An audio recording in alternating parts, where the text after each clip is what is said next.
Hallo julle, ek hoop het gaan goed met elkeen van julle. Hierdie journey waarop ek is met my relationship met die Allerhoogste God. In hierdie journey in van my is daar so baie dinge wat ek leer en wat ek ontdek. En so ek wil julle graag vat saam met my op van hierdie vrae en goed wat by my opkom, en ek hoop dat julle sal ook baat vind by van dit wat ek vandag met julle gaan deel. Ek voel dis nogal belangrik dat my familie veral en dan ook my vriende dat julle weet en die research ook doen soos wat ek gedoen het. As daar plekke is wat julle voel, julle wil my reg help, asseblief wees vry om dit te doen, stuur vir my inbox, laat weet my, sodat ons saam hierdie journey called life en wat dit is wat ons moet doen om te oorleef en om eendag die ewige lewe te kan beerf, soos wat Jesus Christus dit aan ons beloof het. So, soos ek sê, ek probeer sin maak uit hierdie verskillende vrae wat by my opkom as 'n dogter van die Allerhoogste God. Ek is 'n koningskind deur Jesus Christus wat vir my sonde gesterf het. So, dit is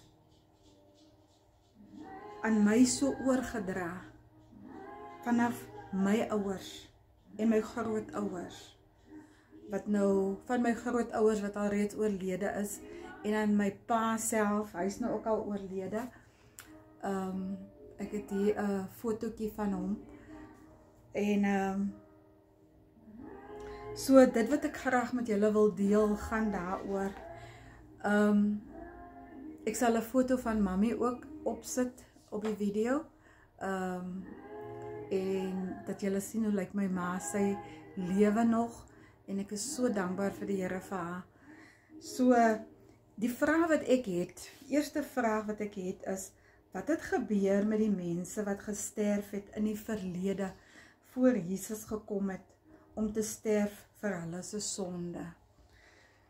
En dan nog 'n vraag wat ek het, is daar nog mense wat vandag, of in hierdie oomblik selfs, nog nie gehoor het van Jesus nie? En die volgende vraag, wat sal gebeur met mense wat vandag sou sterf, voor hulle gehoor het van Jesus, en hom nog nie aangeneem het nie? En dan die laaste vraag is, wat gebeur met ons, wat wel gehoor het van Jesus, en nie ag gee nie? En ek voel, dit is baie belangrike vrae, hierdie wat ek hier vra, en ek wil graag, kom ek dit graag deel, is dat ek voel, ek wil dit deel met my kinders, en die generation, wat na hulle ook kom, sodat hulle ook kan verstaan, hoekom het ons gekies, om volgelinge van Jesus te wees. So die eerste vraag, wat het gebeur met die mense wat gesterf het in die verlede voor Jesus gekom het om te sterwe vir hulle se sonde? En ons antwoord daar is in Lukas 16 vanaf vers 19 tot 31. So dis Lukas 16 vanaf vers 19 tot 31. En ek wil vra dat u hierdie skrifte neerskryf wat ek vir u gee, en dit gaan oplees, sodat u ook kan sin maak uit dit uit. So, ek gaan net kortliks probeer nou verduidelik, want ek wil nie die video te lank laat aangaan nie, oor die verhaal wat staan in Lukas in, want ons antwoord vir die eerste vraag is daar. So, ek verduidelik nou kortliks. Lazarus was siek en het swere op sy liggaam gehad. En hy het by die poorte van 'n ryk man gelê en gewens om tog net die krummels van die ryk man se tafel af te kan kry. Die ryk man het in weelde en baie uitspattig gelewe. Dit is wat die woord van die Here sê. So Lazarus het toe dood gegaan en na 'n ruk het die ryk man ook dood gegaan. Toe die ryk man sy oë oopmaak in die doderyk, toe bevind hy homself in 'n plek van smarte en vlamme. Toe hy opkyk, sien hy Lazarus in die boesem van Vader Abraham. Hy vra toe of Lazarus kan afkom om hom 'n bietjie water te gee, maar Vader Abraham het hom toe geantwoord, nee. En hy het hom geherinner, onthou jy hoe jy gelewe. En hier is nou die antwoord van die eerste vraag, nommer 1. Toe, dit is nou in Lukas 16 vers 26.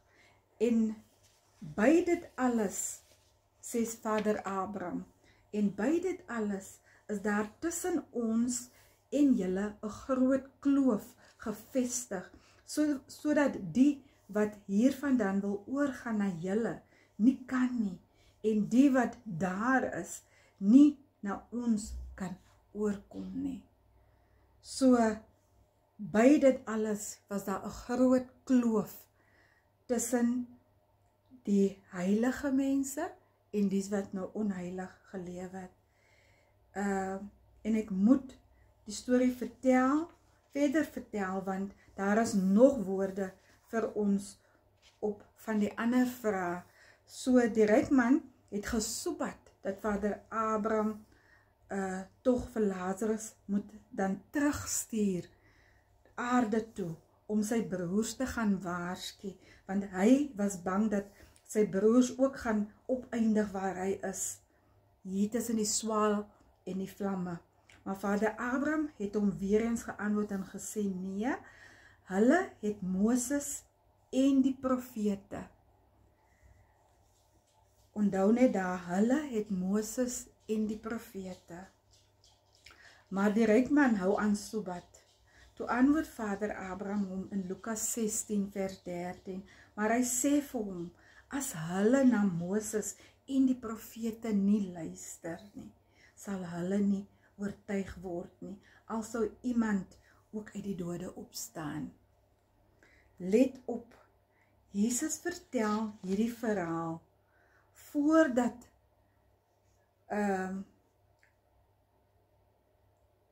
Jesus vertel hierdie verhaal voor sy dood.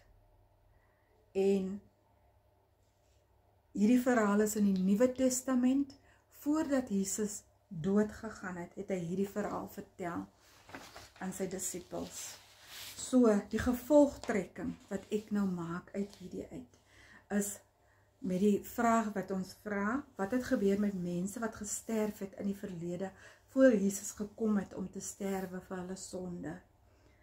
Vader Abraham het geantwoord aan die ryk man in Lukas 16 vers 26, by dit alles is daar tussen ons 'n groot kloof gevestig, sodat die wat hiervandaan wil oorgaan na julle, nie kan nie, en die wat daar is, na ons nie na ons kan oorkom nie. Dit is die antwoord. Daar is nog 'n antwoord. Jesus het in die doderyk gegaan om die heiliges van ouds te gaan haal, nadat hy gesterf het. En ek wil dit vir julle net bewys. Dit staan opgeteken in Matteus 27, Matteus 27 vers 50 tot 54. Vers 50 lees ek daar. Daarop het Jesus weer met 'n groot stem geroep en die Gees gegee. En kyk, die voorhangsel van die tempel het in twee geskeur van bo tot onder, en die aarde het gebewe en die rotse het geskeur. Let op, die rotse het geskeur. Matteus 27 vers 52 sê, en die grafte het oopgegaan en baie liggame van die ontslape heiliges het opgestaan. So, Jesus het in die doderyk gegaan om die heiliges van ouds te gaan haal. Hoor julle wat ek sê? So, in die verlede was daar 'n plek onder die aarde wat die ontslape heiliges van reg oor die wêreld. Hoor mooi wat ek sê. Reg oor die wêreld se heiliges wat apart gehou was van die onheiliges. Mense, lees Matteus 27 en hoor, gaan kyk self vir julleself. En die heiliges het uit hulle grafte opgestaan met Jesus se dood. So Jesus het hulle gaan haal uit die doderyk, waar hulle apart van die onheiliges was, soos Vader Abraham gesê het in Lukas 16 vers 26. Nou, Matteus 27 vers 53. En na sy opstanding het hulle uit die grafte uitgegaan en in die heilige stad ingekom en aan baie verskyn. Dis nou die heiliges. Die was nou na 3 dae. Onthou, Jesus was gekruisig, hy het gestorwe, hy was vir 3 dae in die graf in. Hulle sê in Matteus 27, en na sy opstanding, na Jesus se opstanding, het hulle uit die grafte uitgegaan en in die heilige stad ingekom en aan baie mense verskyn. Die was nou na 3 dae, nadat hulle die heiliges reg oor die wêreld opgestaan het.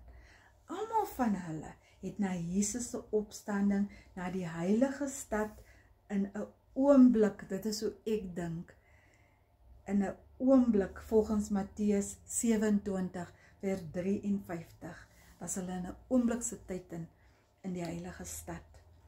So, die heilige dode het ook die evangelie van Christus Jesus ontvang en uit die dood opgestaan volgens Matteus 27 vers 52. Nou, as ons gaan na die boek van daai heilige dode, onthou nou, dit is die heilige dode van reg oor die wêreld, van elke volk, van elke nasie, van elke taal. Dis die heilige dode. Die Bybel sê nie daar van 'n sekere area nie. Dis die heilige dode uit elke nasie, volk en taal. Hoor vir my baie mooi. Want die wat ek hier ontvang het, my kinders moet dit hoor. My kinders se kinders moet dit hoor. My familie moet dit hoor. My vriende moet dit hoor. Almal wat related is na my, is die boodskap wat ek graag vir julle wil gee. As ons gaan na die boek van 1 Petrus, bevestig 1 Petrus dit ook. Nou, 1 Petrus 4 vers 5 tot 19. 1 Petrus 4 vers 5 tot 19. En dit lees, ek gaan net vers 5 tot 6 lees vir nou. Hulle sal rekenskap gee aan hom wat gereed staan om die lewende en die dode te oordeel. Want daarom is ook aan die dode die evangelie verkondig, sodat hulle wel geoordeel kan word na die mens in vlees, maar lewe na God in die gees.